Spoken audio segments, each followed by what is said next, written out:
On तो रहा है।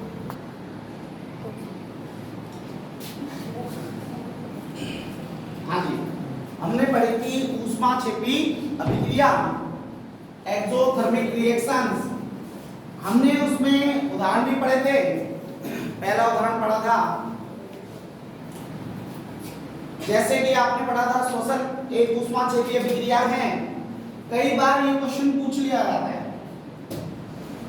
कि श्वसन एक ऊष्माक्षेपी अभिक्रिया क्यों है। श्वसन एक ऊष्माक्षेपी अभिक्रिया क्यों है। अभिक्रिया क्यों?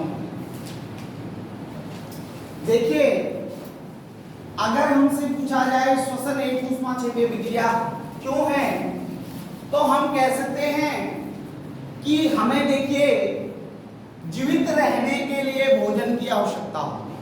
जीवित रहने के लिए किसकी आवश्यकता होती है? भोजन की। और जीवित रहने के लिए भोजन की आवश्यकता होती है क्योंकि भोजन हमारे शरीर को ऊष्मा प्रदान करते हैं। अब आपको पता है जो पचित भोजन होता है, पचित भोजन हमारे शरीर में ग्लूकोज देता है। जब जो पचित भोजन होता है उस भोजन के द्वारा हमारे शरीर को ग्लूकोज मिलती है और हम जो पदार्थों को खाते हैं जैसे कार्बोहाइड्रेट है, प्रोटीन है, वसा है, ब्रेड है, इन सभी चीजों से हमारे शरीर को ऊर्जा मिलती है। आप सभी को पता है कि श्वसन के दौरान हमारे नासिका से वायु, हमारी नासिका से वायु हमारी शरीर में प्रवेश करती है और प्रवेश करके हमारे शरीर की जो कोशिका होती है यानी कि जो वाहिका होती है उनसे वायु को कौन ग्लूकोज क्रिया करता है। क्या करता है? उनसे ग्लूकोज क्रिया करता है और क्रिया कर हमें क्या करता है? ऊर्जा प्रदान करता है। तो कहने का मतलब है श्वसन एक ऊष्माक्षेपी अभिक्रिया क्यों है, तो आप इसमें लिख सकते हैं कि जो श्वसन है, देखिए श्वसन ऊष्माक्षेपी अभिक्रिया क्यों है क्योंकि आप सभी को पता है कि हमारे शरीर को जीवित रहने के लिए भोजन की आवश्यकता होती है और भोजन हमें कहां से प्राप्त होता है? कार्बोहाइड्रेट, ब्रेड, आलू, चावल आदि चीजों से प्राप्त होता है।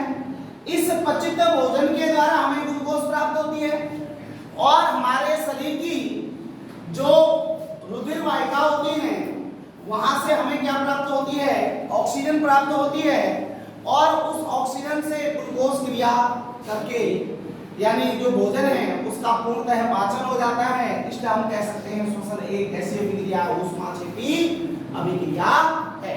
ठीक है जी, ये हमारा एक ऊष्माक्षेपी का उदाहरण था।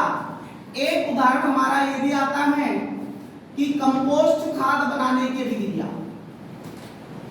जो कंपोस्ट खाद होती है, कंपोस्ट खाद बनाने की अभिक्रिया, ये भी ऊष्माक्षेपी होती है। ये भी क्या होती है? ऊष्माक्षेपी।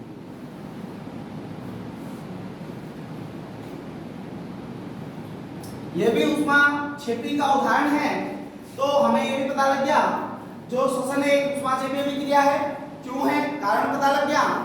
दूसरा कारण क्या है? कंपोस्ट खाद बनाने की अभिक्रिया भी ऊष्माक्षेपी अभिक्रियाओं के अंतर्गत आती है। यस या नो? अब इसके बाद हमने संयोजन अभिक्रिया पढ़ी। अब देखिए संयोजन अभिक्रिया के बाद हमारे पास विस्थापन अभिक्रिया आती है। कौन सी अभिक्रिया आती है? विस्थापन अभिक्रिया। डिस्प्लेसमेंट रिएक्शंस इसको कहते हैं, विस्थापन अभिक्रिया। अब विस्थापन अभिक्रिया किसे कहते हैं? विस्थापन अभिक्रिया क्या है? मैंने आपको उस दिन भी बताई थी। जब कोई अधिक क्रियाशील तत्व, जब कोई अधिक क्रियाशील तत्व अन्य अभिकारक के कम क्रियाशील तत्व को उसके स्थान से विस्थापित कर देता है, तो हम उसे कौन सी अभिक्रिया कहते हैं? विस्थापन अभिक्रिया कहते हैं। तो इस बात को अपने को ध्यान में रखना है कि विस्थापन अभिक्रिया किसको बोलते हैं। तो हम लिख सकते हैं जब अभिक्रिया में एक अधिक क्रियाशील अणु अन्य अभिकारक के कम क्रियाशील अणु को क्या कर देता है? प्रतिस्थापित कर देता है। यहाँ पर हम समूह या तत्व का नाम भी लिख सकते हैं, तो हम उसको डिस्प्लेसमेंट रिएक्शंस कहते हैं। तो हम यहाँ लिखते हैं ऐसी अभिक्रिया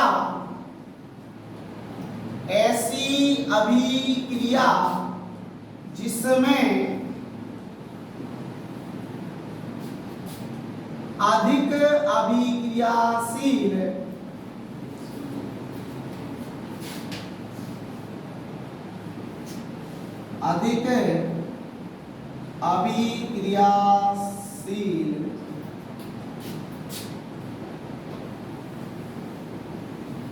समूह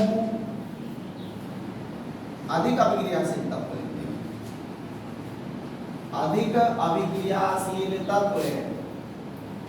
अन्य अभिकारक के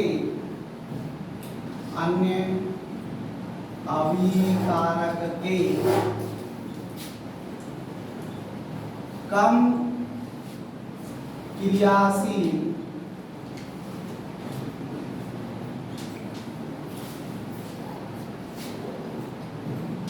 तत्व को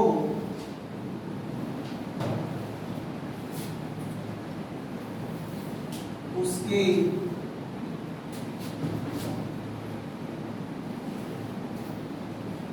ऐसी अभिक्रिया जिसमें अधिक क्रियाशील तत्व है, अन्य अभिकारक के कम क्रियाशील तत्व को उसके स्थान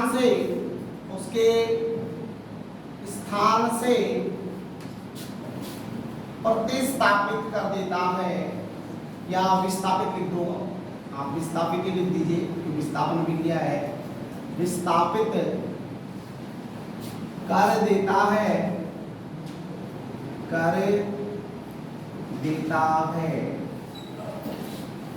तो ऐसी अभिक्रिया को हम क्या कहते हैं? विस्थापन अभिक्रिया। तो देखिए दोबारा पढ़ते हैं, ऐसी अभिक्रिया जिसमें अधिक क्रियाशील तत्व है, अन्य अभिकारक के कम क्रियाशील तत्वों को उसके स्थान से विस्थापित कर देता है, तो उसे विस्थापन अभिक्रिया कहते हैं। उसे क्या कहते हैं? विस्थापन अभिक्रिया, डिस्प्लेसमेंट रिएक्शन बोलते हैं। जैसे हम एक उदाहरण ले लेते हैं, अब उदाहरण के तौर पर हम क्या कह सकते हैं? ध्यान से सुनिएगा। उदाहरण के तौर पर हम ये लिख सकते हैं कि यदि जिंक की छड़ को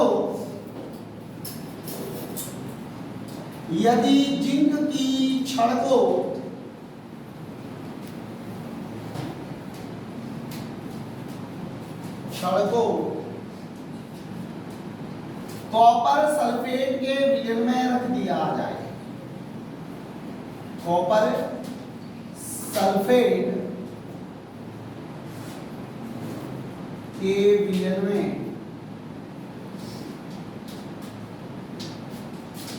में रख दिया जाए,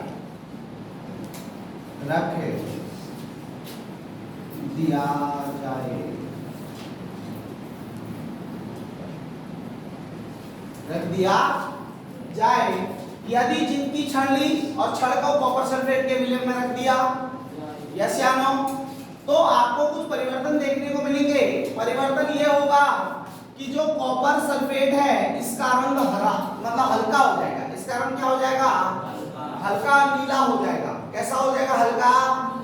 हालांकि इसका रंग गहरा नीला होता है, जब हम इसमें जिंक सल्फेट रखेंगे तो इसका रंग कैसा हो जाएगा? हल्का नीला हो जाएगा। हल्का क्या हो जाएगा? नीला। अब देखिए, जैसे कि मान के चलिए Zn हमने यहाँ पर लिया और Zn हमारा ठोस था क्योंकि हमने छड़ ली, जिनकी छड़ ठोस होती है, इसलिए हमने यहाँ पर सॉलिड लगा दिया। प्लस में यहाँ पर लिख लिया CuSO4 और CuSO4 जो विलयन था वो एक्वा था, यानी जलीय विलयन था। कैसा विलयन होगा? जलीय विलयन।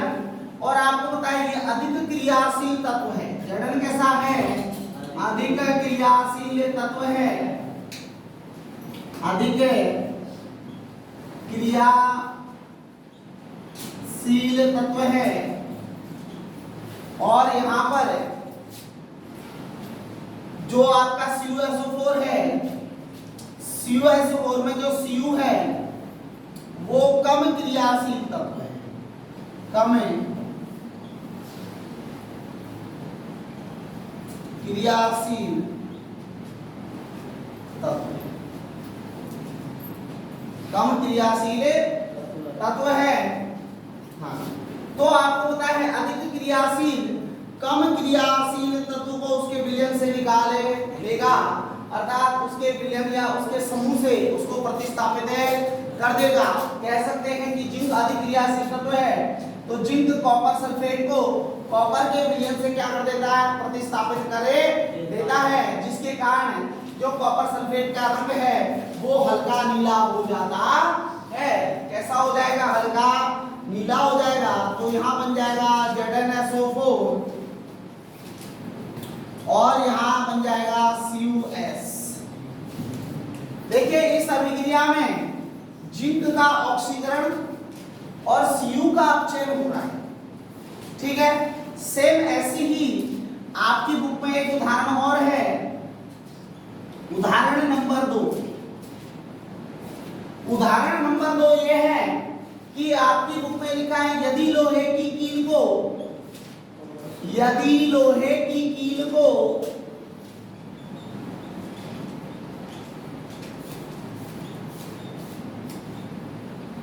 कॉपर सल्फेट के विलयन में रख दिया जाए तो निम्न अभिक्रिया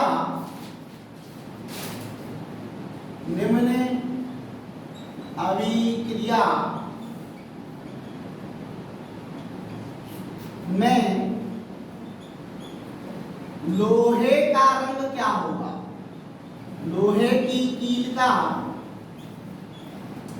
की कील का रंग क्या होगा?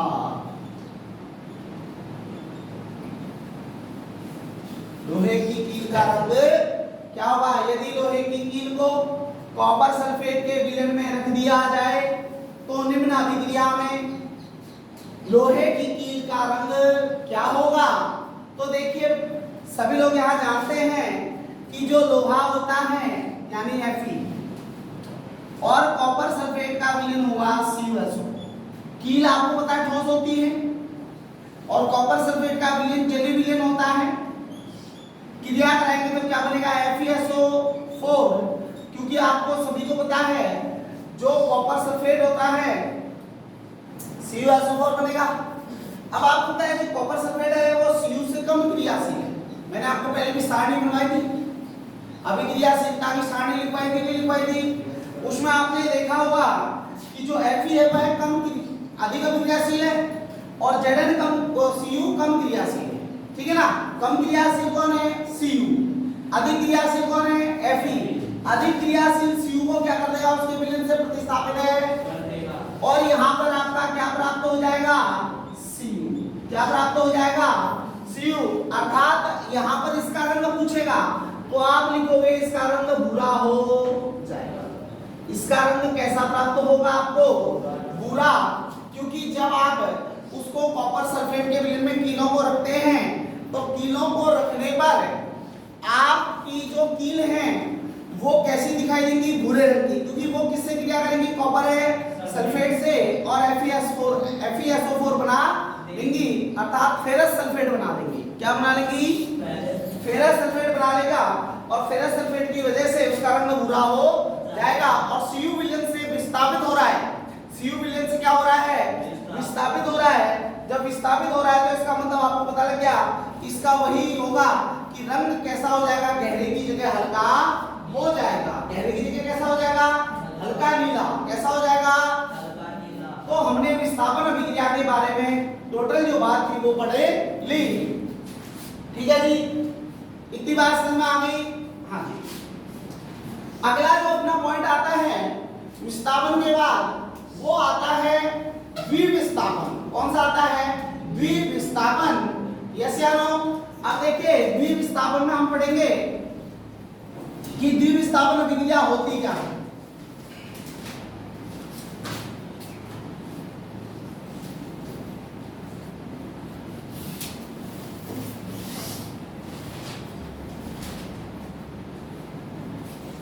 हाँ जी, अब देखिए द्विविस्थापन अभिक्रिया, द्विविस्थापन। अब देखिए द्विविस्थापन का अर्थ समझ लीजिए। द्वि मतलब दो बार, द्वि मतलब है, अर्थात यहाँ अभिकारक आपस में क्या करते हैं, आयनों का आदान प्रदान करते हैं। ऐसी अभिक्रिया जिसमें दो अभिकारकों के मध्य आयनों का विनिमय हो। आयनों का क्या हो, विनिमय। विनिमय का मतलब होता है उसका आयन उसके प्लस के पास, दूसरे के प्लस के पास, और उसका प्लस दूसरे के माइनस के साथ क्रिया करेगा। तो हम ऐसी अभिक्रियाओं को द्विविस्थापन अभिक्रिया कहते हैं। तो द्विविस्थापन अभिक्रिया हम लिख सकते हैं, ऐसी अभिक्रिया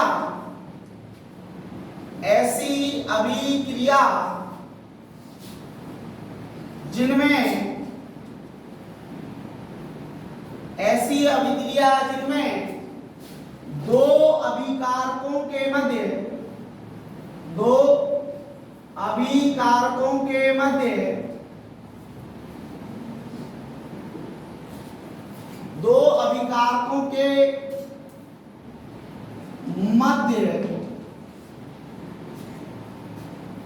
आयनों का आदान प्रदान होता है। आयनों का विनिमय लिख सकते हो, विनिमय होता है। क्या होता है, विनिमय होता है। ऐसी अभिक्रिया जिनमें दो अभिकारकों के मध्य आयनों का क्या होता है, विनिमय होता है। विनिमय का मतलब होता है आदान प्रदान, यानी आयन आदान प्रदान किए जाते हैं तो हम उनको कहते हैं विनिमय होना। क्या होना, विनिमय होना। तो उदाहरण के लिए उदाहरण देख लेते हैं। उदाहरण जैसे मान के चलिए, हमने यहां पर एक उदाहरण ले लिया, BaCl2 और प्लस में Na2SO4।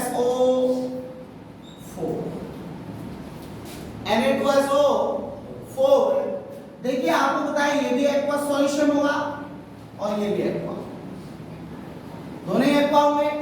पहले बता चुका हूं, गलित अवस्था में ही क्या कर सकते हैं, दो विलयन आपस में क्रिया कर सकते हैं। हाँ जी, अब जब क्रिया करते हैं तो आपको पता है इसका प्लस, इसका माइनस, इसका प्लस और इसका माइनस। प्लस की क्रिया किससे होगी, माइनस से। प्लस की क्रिया किससे होगी, तो हमारे पास क्या बनेगा, एक पदार्थ बनेगा NaCl। क्या बनेगा, यानी 2NaCl बनेगा।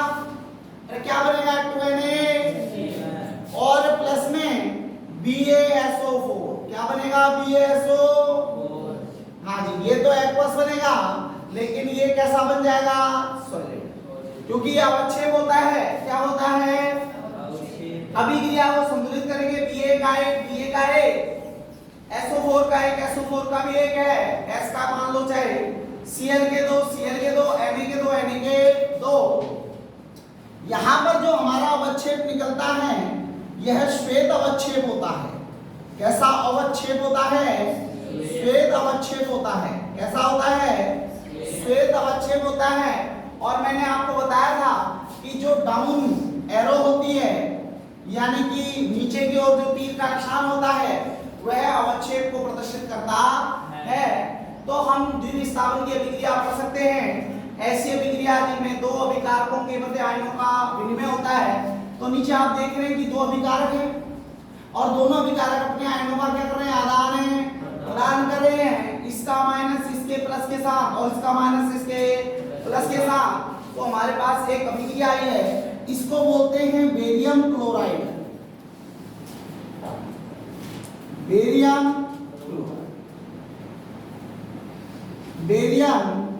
क्लोराइड, इसको बोलते हैं सोडियम सल्फेट। सोडियम सल्फेट, इसको बोलते हैं सोडियम क्लोराइड।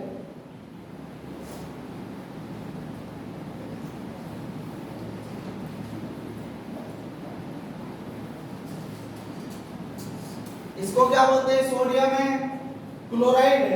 तो आपने ये चीज देखी तो आपको द्विविस्थापन के बारे में पता चल गया होगा कि द्विविस्थापन अभिक्रिया कौन कौन सी होती है। यस या नो? बात समझ में आ गया? इसके बाद हम अगली अभिक्रिया पढ़ेंगे, अवक्षेपण अभिक्रिया। कौन सी अभिक्रिया? अवक्षेपण अभिक्रिया।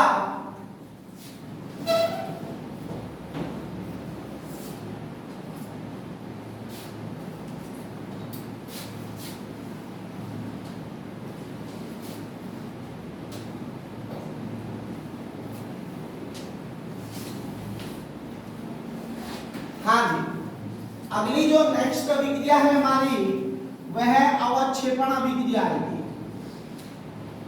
कौन सी अभिक्रिया? अवक्षेपण।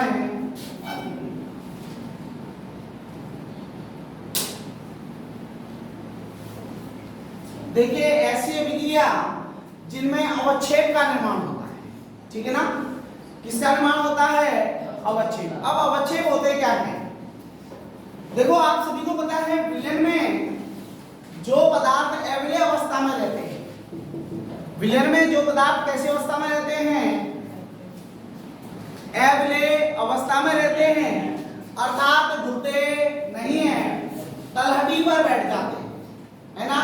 कभी आप प्रयोग करते हैं तो आपने देखा होगा, प्रयोग के दौरान कुछ ऐसे पदार्थ बनते हैं जिनमें जल ऊपर आ जाता है और वो पदार्थ कहाँ बैठ जाते हैं? नीचे तलहटी पर, है ना? इसका मतलब क्या हुआ? वे पदार्थ जल में अवलेय हैं, अर्थात जल में घुले नहीं रहे। तो इसका मतलब हम कह सकते हैं ऐसी अभिक्रिया जिनमें अवलेय पदार्थों का निर्माण होता है। ऐसी अभिक्रिया जिनमें किनका निर्माण होता है? अवलेय पदार्थों का निर्माण होता है। ऐसी अभिक्रियाओं को हम क्या कह देते हैं?